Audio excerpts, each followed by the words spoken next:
प्रेरितन जा कम अध्याय 20। मकदुनिया, यूनान ऐं त्रोआस में पौलुस। पोइ जॾहिं उन शहर में हंगामो शांत थी वियो त पौलुस सभिनीनि विश्वासियुनि खे सॾु कराए उन्हनि खे प्रोत्साहित कयईं। इन खां पोइ पौलुस उन्हनि खां मोकिलाए करे मकदुनिया न हली वियो।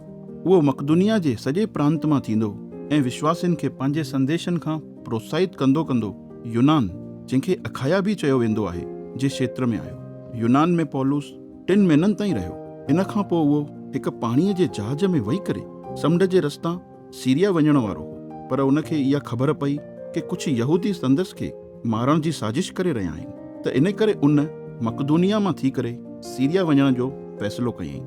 चङा ई ॼणा पौलुस सां गॾु वञी रहिया हुआ, जंहिंमें तिमथी, बीरिया जे पिरुस जो पुटु सोपत्रुस, थेसलोनिकिया मां अरिस्तर्खुस ऐं सिकंदुस, दिरबे जो गयुस, आसिया जो तुखिकस ऐं त्रुफिमस शामिल हुआ।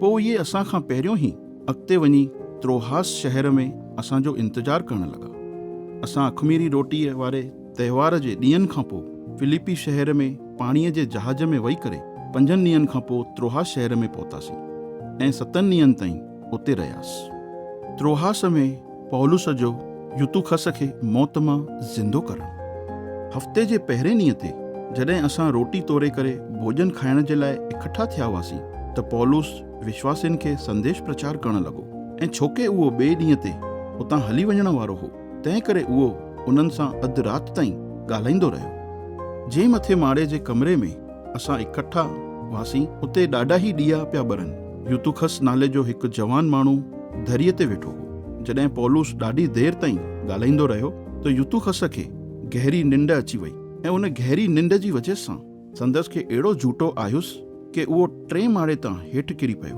ऐं जॾहिं उन खे खंयो वियो त उहो मरी वियो हो। पौलुस जल्दी हेठि लथो ऐं यूतुखस जे मथां किरी संदसि खे भाकुर पाए करे माण्हुनि खे ईअं चयईं, तव्हां परेशान न थियो, छोके हाणे हे वापसि ज़िंदो थी वियो आहे। इन खां पोइ पौलुस वापसि मथे माड़े ते वियो ऐं रोटी तोड़े करे भोजन खाधईं। पोइ उहो एतिरी देर ताईं माण्हुनि सां ॻाल्हाईंदो रहियो कि सुबुह थी वई, ऐं इन खां पोइ पौलुस उतां हली वियो। माण्हू उन यूतुखस खे ज़िंदो ई वठी आया, ऐं इन वजह सां उन्हनि जे दिलुनि खे तसल्ली मिली। त्रोहास मां मिलेतुस जी यात्रा। असां त पहिरियों ई जहाज ते चढ़ी अस्सुस नगर ॾांहुं वियासीं, ताकी असां उतां पौलुस खे जहाज में चाढ़ियऊं। पौलुस असांखे ईअं करण जे लाइ चयो वईं, छोके उहो त पाण उते पंधु पहुचण वारो। पोइ जॾहिं पौलुस असांखे अस्सुस में मिलियो त असां संदसि खे जहाज ते चाढ़े करे मितुलेने में वियासीं। सो उतां खां असां निकिरी करे ॿिए ॾींहं ते खियुस टापूअ ते पहुतासीं, ऐं उन खां पोइ ॿिए ॾींहं ते सामुस टापूअ ते पहुतासीं, ऐं उन जे अॻिले ॾींहं ते मिलेतुस शहर पहुतासीं।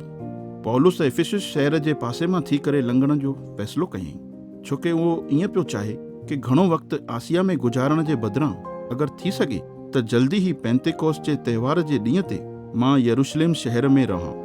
पौलुस जो इफिसुस जे अॻुवनि खे उपदेश ॾियणु। पौलुस मिलेतुस शहर मां ई इफिसुस शहर जे कलीसिया खे संदेश मोकिले उन्हनि जे अॻुवनि खे पाण वटि सॾु करायईं।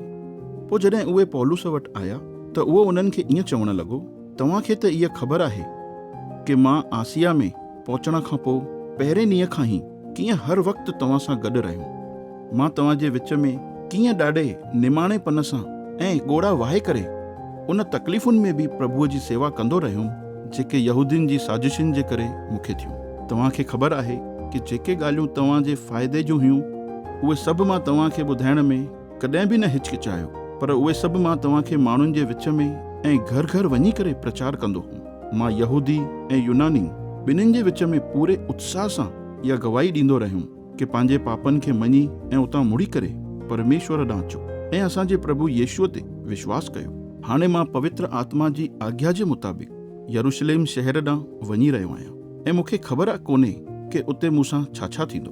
मूंखे त बसि एतिरी ख़बर आहे कि पवित्र आत्मा मूंखे इहा ॻाल्हि साफ़ साफ़ थो चए कि हर शहर में तुंहिंजे लाइ बंधन ऐं मुसीबतूं इंतज़ार थियूं करई, पर मां पंहिंजे नज़र में पंहिंजे जीवन जी काई क़ीमत नथो सम्झां ताकी पंहिंजी दौड़ खे पूरी करे सघां ऐं उन सेवकाईअ खे पूरी कयां जेका प्रभु यीशुअ जे द्वारा मूंखे सौंपी वई आहे, कि परमेश्वर जे अनुग्रह जी ख़ुशख़बरीअ जी गवाही ॾियां।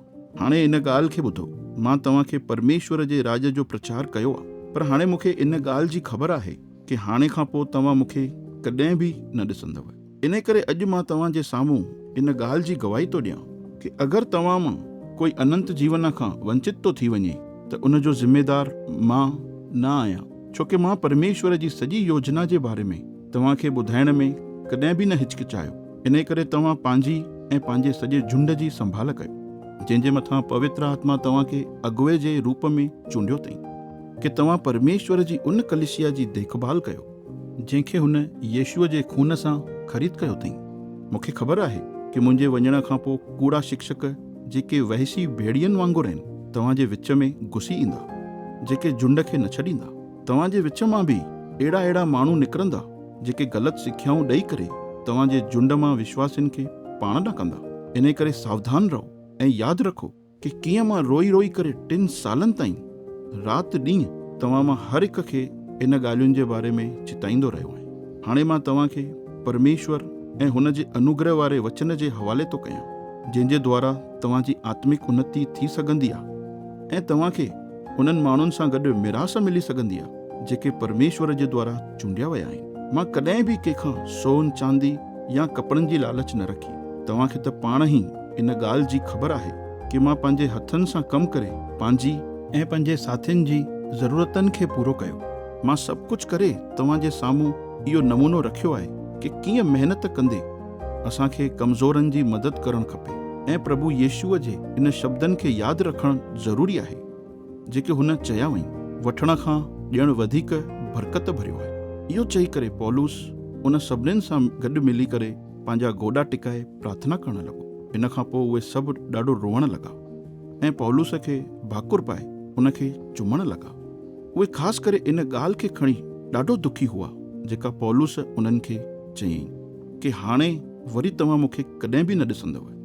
इन खां पोइ उहे पौलुस खे पाणीअ जे जहाज ताईं छॾण आया।